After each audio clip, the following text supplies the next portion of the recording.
안녕하세요. 지식의 반찬을 더하다입니다. AI로 음악을 생산하고 있는 스노와 같은 유디오가 현재 소송을 당했는데 이번 오디오북에서는 음원 저작권 침해 논란에 대해서 이야기를 해보고자 합니다. 이야기를 시작하기 전 구독과 좋아요 그리고 알림 설정 해주시면 더 재미나고 유익한 정보들을 들을 수 있으니 잊지 마세요. 호주 기업 변호사이며 현재 법무법인 라온의 자문위원으로 활동하고 계신 박경진 호주 변호사님께서 자료를 제공해 주셨습니다. 박경진 변호사님은 IT와 법을 15년 동안 전공해 오셨는데 AI 변호사로 경남 지방에서 꽤 유명하신 걸로 알고 있습니다. 자, 그럼 이 문제를 한번 파헤쳐 볼까요?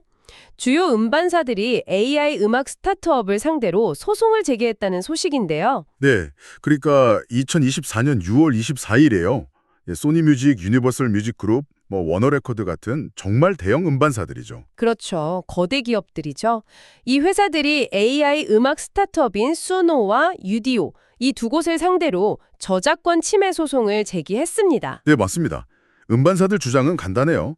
이 AI 회사들이 자기들 음원을 그것도 아주 방대한 양을 허락도 없이 AI 학습에 막 썼다는 거죠.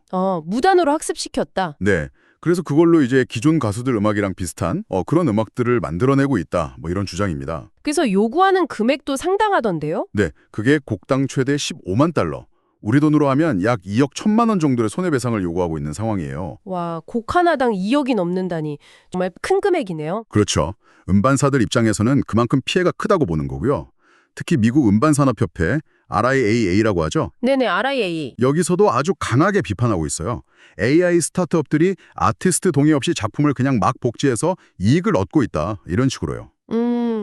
그런데 AI 회사들 입장은 또 다르다고 들었어요. 수노 쪽에서는 뭐라고 하나요? 여기서 정말 흥미로운 지점인데요. 수노 측 대응이 재밌어요. 저작권 있는 음악을 학습시킨 건 맞다. 이렇게 인정을 해요.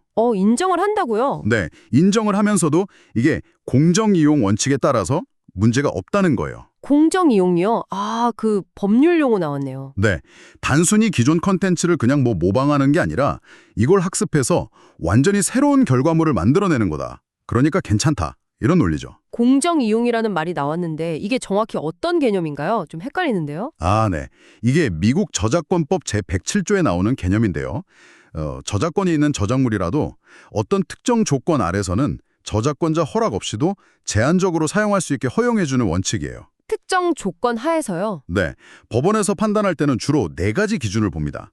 첫째는 사용 목적과 성격, 이게 상업적이냐 아니면 비영리 교육 목적이냐 이런 거고요. 네. 둘째는 그 저작물 자체의 성격, 얼마나 창작성이 높은가 같은 거죠. 셋째는 사용한 부분의 양과 중요성, 전체에서 얼마나 썼냐, 핵심 부분을 썼냐 이거고요. 아하. 마지막으로 그 사용이 원 저작물의 시장 가치에 어떤 영향을 미치느냐, 이걸 종합적으로 봐요. 그렇군요. 기준이 꽤 여러 가지네요. 네, 그래서 사실 좀 복잡하죠.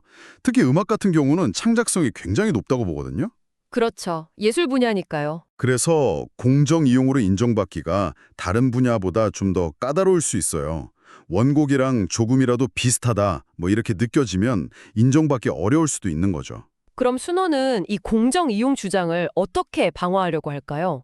이게 쉽지 않아 보이는데요. 그래서 아마 이 소송의 핵심 쟁점은 변형적 사용, 트랜스포메티브 유스가 될 가능성이 높습니다. 변형적 사용이요?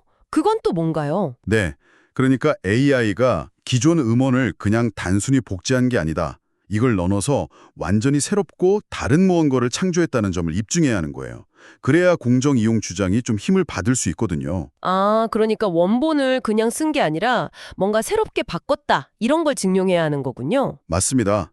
원 저작물을 그냥 재현하는 게 아니라 새로운 의미나 메시지를 부여하거나 아니면 아예 다른 미학적 가치를 만들어서 전혀 다른 성격의 결과물을 만들어냈다. 이럴 때 인정되는 개념이죠. 재료로 썼지만 결과물은 완전히 새롭다. 그렇죠. AI가 학습한 음악을 재료로 삼아서 완전히 새로운 작품을 창조했다는 걸 보여줘야 하는 거죠. 마침 이 자료 제공해주신 박경진 변호사님께서 직접 수노로 음원을 만들어 보셨다고 하더라고요. 오, 직접요? 네, 그래서 표절 테스트를 해보셨는데 결과가 표절률 10% 미만으로 나왔다고 해요. 특히 사람이 가사 같은 걸 더하니까 표절률이 훨씬 더 낮아졌다고 하고요. 아, 정말요? 그건 상당히 흥미로운 결과인데요. 네, 이게 어쩌면 변형적 사용 주장에 좀 근거가 될 수도 있지 않을까 싶네요. 충분히 그럴 수 있습니다. AI가 만든 결과물이 원본하고 얼마나 다른지, 또 얼마나 새로운 가치를 만들어냈는지 이런 걸 객관적인 데이터로 보여주는 게 소송에서는 중요하게 작용할 수 있거든요.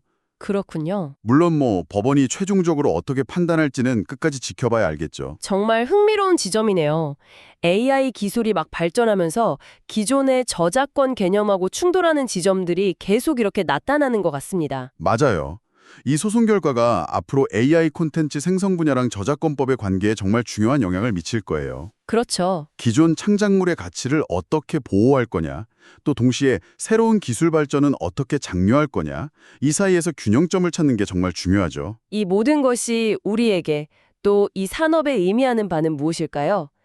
AI가 만들어내는 창작물이랑 인간의 창작물이 공존하는 미래는 과연 어떤 모습일까요? 네, 이 소송이 단순히 음반사 대 AI 회사의 싸움, 이걸 넘어서는 거죠. 앞으로 AI가 만드는 콘텐츠에 대한 규칙, 가이드라인 같은 게 마련되는 계기가 될 수도 있고요. 네.